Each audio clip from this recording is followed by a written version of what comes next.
All right, welcome to Pacific Push, Taste Radio, Dash Radio, hottest in the beach, coldest in the streets. And today in the beach house, we have Oakland's own TMG Fresh. Yes, sir. Happy to be here, man. Thanks for having me.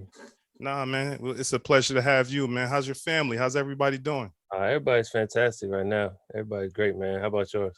Man, everyone's blessed, brother. So Yeah. I'm thankful to be here, thankful to be talking to you. Yes, sir. All right. Margiela Language out now. Margiela Language, you got to check it out for sure. Come on, check it out. Listen, it's one of the best projects of the year, in my opinion. And I'm not just saying that to say that. I appreciate you, man. I put a lot of time, effort, and energy and love, and put a lot into that. My first full body of work as an artist, and I put some pain into it. I put some joy into it. I feel like it was a good overall encompassing of me as an artist and a person. So I'm happy to hear you like it. Come on, man. Don't start stealing my questions. Like, I'm going to get to all of that pain and everything else. So, again, that's how I was going to start off. It's a very solid first offering, right? From considering that you've only been really recording music for the past several years. Yeah. It's a solid first offering. So, what is Margiela Language? Margiela Language, it's like the language of the fly stuff. You know what I'm saying? It's like it's that fly life, but it has its ups and downs. It has the side where you don't know who you can trust, you don't know who's really rocking with you for you, and it also has a side that's fun. You on the beach with the top down, driving with a pretty girl in your car, so it has a little bit of both, the yin and the yang. It's a big single too, lead off single with Jeremiah, yeah. Top Down. Yeah, I love that record, man. Yeah, Jeremiah did his thing on that. I love that record. It's one of my favorite records. Now, did you record that with Jeremiah pre or post COVID? Because I know he went through a scare. Yeah, it was before. We actually recorded that a long time ago, and it just the timing finally aligned for it to come out. I had to get all my ducks in a row, but we actually recorded that, I think, even before. I want to say before COVID even was a thing, if I remember correctly. So yeah, it was definitely before his scare. Now getting back to the project. So personally, I always like to obviously highlight the lead singles, and you've had big songs. You've had hits with T Grizzly, but me personally, I really like No Tears. Man, that's crazy. That's my favorite song. No Tears. Favorite one, yeah. That was just when I just brought all the pain, all the distrust, all the uncertainties, all the vulnerabilities. I just put them in that song, So that's one of the ones that hits closest to home for me. You do a great job. Again, like Margiela Language, and you live a lavish lifestyle, but your music is very relatable in how you touch on these topics. So how long did it take you to put together the project? Man, I mean, so I guess there's two answers, right? One answer would be the whole entirety of the time from when I first started making music to that point. It was like the amount of time it took me to develop as an artist, to be able to really express myself in song. But then the other answer would probably be like, as far as when I started working on those songs that I knew I was gonna put on an album, probably about 6 months to a year. Probably made about, I don't know, down there 100 songs. Ended up like selecting down. I had probably about 40 songs or so that were like initially considered for the project, that I then selected down those 11 songs. So yeah, it was a lot of time in the studio. A lot of music was made to get to that point. And there are themes of, again, betrayal, overall lack of trust. I know you've gone through things in your personal life over the past couple of years, and it's a personal project out the gate. So did you intentionally plan on giving the fans so much of you on your first project?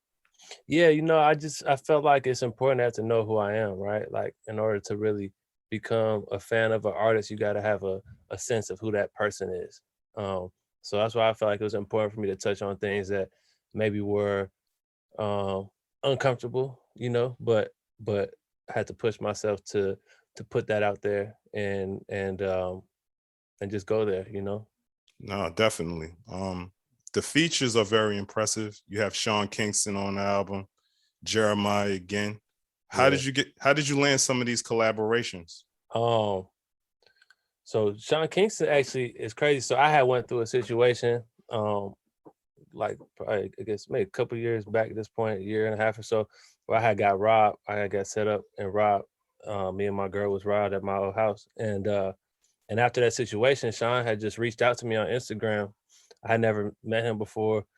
He just had reached out to me and he said basically like, you know, keep your head up and you know, be careful with the energy you have around you and you know, just like a real positive message. And that was the first time we connected and talked. I thought it was real dope that he just reached out to me like that. You know, I was a fan of Sean Kingston from back in the day, you know, so that was real cool. And that's what started that relationship. And then later when I had the song that 2010 that he jumped on, it was just like one of those songs that was it just felt like something that was universal and kind of timeless, you know. So so then that just worked out well on that. Jeremiah, I was working with this producer, Bongo, by the way, shout out Bongo. We were working a lot and he was working on a project with Jeremiah. So he linked me and Jeremiah, and yeah, we just made it top down and just made it special. You chose some great samples too. Even on Afford You, I was like, man, yeah. You know? Yeah, I love that one. That's my man Big D out of Miami. He made that beat. It's crazy. Yeah. And I appreciate you touching on that situation that happened in your past. You often hear about celebrities, entertainers, anyone that is attaining success. You hear about these robbery stories and it seems to come and go by. But when you go through those situations, I can tell that it impacted you and you can hear it throughout the music. So after going through that, did it really, really show you that you have to be wary of the people or the surroundings or just anyone that you come across? 100%. It like for a while I was like shell shocked to where like I didn't want to trust anybody or let anybody in, you know. And yeah, just, you know, because it's like you don't know who you could trust or what people's intentions are, you know. And so I had that moment of being like super, you know, not trusting anybody, and then, you know, had to work back to be in a space where I'm still cautious and careful about who I allow in, but not so much just cutting everybody out, you know. So it definitely was a process of a healing and just getting back to a mental space where, you know, I was comfortable again. You've had your hands in a lot of different things, even making that transition to becoming a full-fledged artist. You're passionate about film. So Yeah. How dope is that to be able to merge those two worlds that are similar as far as like the storytelling component with videos, the music? For sure. I mean, I think it's super dope. I think it kind of helps me in a way when I'm making songs. I'm already thinking about it in a visual way. It's like it's not just a song that I'm hearing on the speakers. It's also like a movie I'm seeing in my mind. So it definitely helps with that. I try to make the songs feel like cinematic in a way.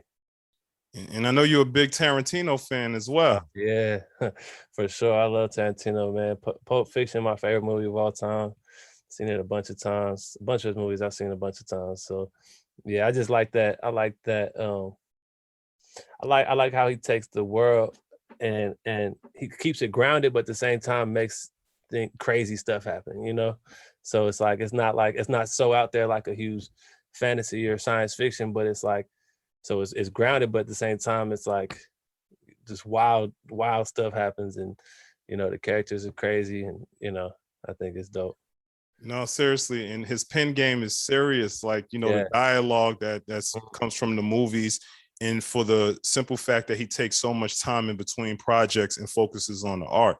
Yeah, true. Yeah, you gotta respect that for sure. And you were self-taught when it comes to film, right? You didn't go to school for it. Yeah, I just wanted it. I just really wanted it, so I just decided to teach myself and just put the hours in. You know, like with anything, you know, you just gotta put the hours in and really just, you know, dedicate yourself towards learning something. And I think something Tarantino always says too is like if you really want to make a film bad enough, you don't have to know anything about film. You'll make a good film just if you want to make it bad enough, you know. So it's like you had that passion and you really go for it, you know, you're destined to make good work. So I kind of took that same approach with music too. It's like when I first started rapping, I sucked. So it was like just kept going, and just gradually got better and better. And just, you know, if you really want to be great at something, you just put your mind to it, you know. So with that being said, has it been challenging for you to find your creative voice, being that like you transitioned, you had a fairly successful career as a director, making music. You said yourself that in your opinion it sucked. So how did you find your voice? Um, through just so I think partly like I already had somewhat of a artistic voice from the work I had done as a director, right? As like finding myself as an artist in the general sense, right? Um, and then it really came down to figuring out how to put that voice into the medium of music, you know. So like as I got better at making music and recording more, um getting better at, like, you know, at first my timing was terrible. I would be off beat. I would, you know what I'm saying, I would be trying to sing and it would be just, it would be crazy. You know, like the I'd be so far out of key. So like once those like technical things started to get better and I started to like, then I could start playing with structure more in songs and understanding that. And then once you kind of master those elements of like the structure of it, then it's just putting in what you want to say, you know what I mean? So it really just was a process, you know. And it definitely was a challenge, you know what I'm saying? But um everything's a challenge, right? Like you know, everything in life worth doing is hard. So, you know. So how important was Southside on the earlier in the earlier days of you getting into the Man, music? Southside was crucial. Like, so the very first songs I made was at Southside's house. And I didn't know anything about song structure, nothing like that. So when I was recording the first time, he literally showed me how to make a hook. Like he's okay, so we doing a hook. So we're gonna do this line here, don't, and then like counting out how many bars it was gonna be. All right, so that's, you know, now you got 7 bars to the hook now. So now one more bar to end the hook, and then you're gonna go in the verse. And then, you know, so like he just taught me that from the very beginning. So it was like it wasn't all over the place, you know. Like I had a sense of like how you were supposed to set up a song, which if it wasn't for him, I'd have had no idea, and it probably would have taken me a whole lot longer. Shit, that's a great person to have in your corner Yeah, when it nah, comes to. for sure. That's my boy, man. Yeah, yeah. So let's switch gears real fast, man. I know you come from a family of entrepreneurs and philanthropists. Mm. So now that you're in the game, long term, how important is it going to be for you to, you know, leave that impact or help out with your community in California as a whole? What are your plans? You know, I mean, I think right now my initial plans are, you know, giving other artists opportunities. Being able to, when I get kind of, once I figured it out, you know what I'm saying, a little more, you know, being able to take other artists and put them through the blueprint and give them those opportunities, you know, as far as in the music space, which I think is important to kind of come about it from a, you know, not like a trying to, you know, a lot of people in the industry try to just take somebody who's talented and just take them for everything they got, you know, and like lock them into, you know, messed up deals. And like I think it's important that people who gonna give people that opportunity, but allow for them to, you know, really benefit from it by having a good structure, you know. So that's one of the goals I have as far as how to, you know, help people in music in general. And then, you know, and then just in life, you know, I feel like yeah, it's I just always look at things and see where there's needs, you know what I'm saying? Like my family, we do a lot of work with trying to get prison reform, trying to, you know, work against some of the messed up practices in policing. Um, just a lot of things in the world that, you know, could use some work and you know, just try to get in where I can. And you must come from good cloth, man, because you live in that Margiela lifestyle. You're talking the Margiela language, but you seem very grounded, running your label. And I do have a question for you, man. What was up with those lotto tickets, man? Like, I was like, I had this idea and it wasn't really well thought out, but it was like, okay, if you buy a bunch of lottery tickets, are your chances of winning is going to be higher? Am I going to win? Not think necessarily going to win the jackpot, but like, will you be able to like buy enough to where you're going to win some money back to where it kind of pays for itself? And it was kind of like an experiment on that, but it failed. It failed. I didn't win nothing.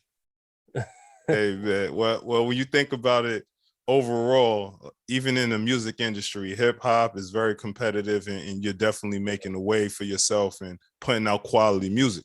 So, you won that. Now, before we get out of here, I want to hit you with the 3 favorite things. So when I talk to artists, I typically ask them their 3 favorite things. But being that you also come from the film world, I want to ask you your 3 favorite directors, and each director that you give me your favorite movie from them. You already told me Tarantino, so you can throw that back out there if you want. Okay, yeah, Tarantino, Pulp Fiction, Christopher Nolan, probably Interstellar. I'm gonna go with, well, I'll say one of my favorite movies, Training Day by Anthony Fuqua. All right. Yeah.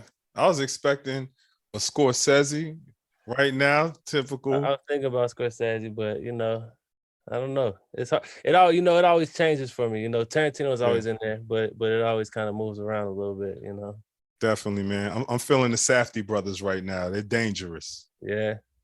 Definitely. What they do? Damn, it slips my mind. The movie with Adam Sandler recently last year. Damn, it slips my mind. But it was the one, the Uncut Gems one. Uncut Gems, Okay. and then and they've been behind a couple of other joints, man. So cinematic. But Yeah. yo, listen, it's been a pleasure chopping it up with you. Sure. Before we get out of here, please let the listeners, the followers, and the fans know how they can get in contact with you and what you have going on for the rest of the year. Yeah, for sure. You can get in contact with me at TMG Fresh. That's across all social media platforms at TMG Fresh. For the rest of the year, I got a video with Izzy Lorena, who's my artist. She's from Brazil. She's super dope. We have a video coming out for a song on the album called Perfect Timing. And then in the top of the year, got some more new music coming out. So definitely stay tuned. There you have it. G Money, Pacific Push, the CEO, artist, TMG Fresh. Get familiar. Learn how to speak that Margella language. It's expensive, baby.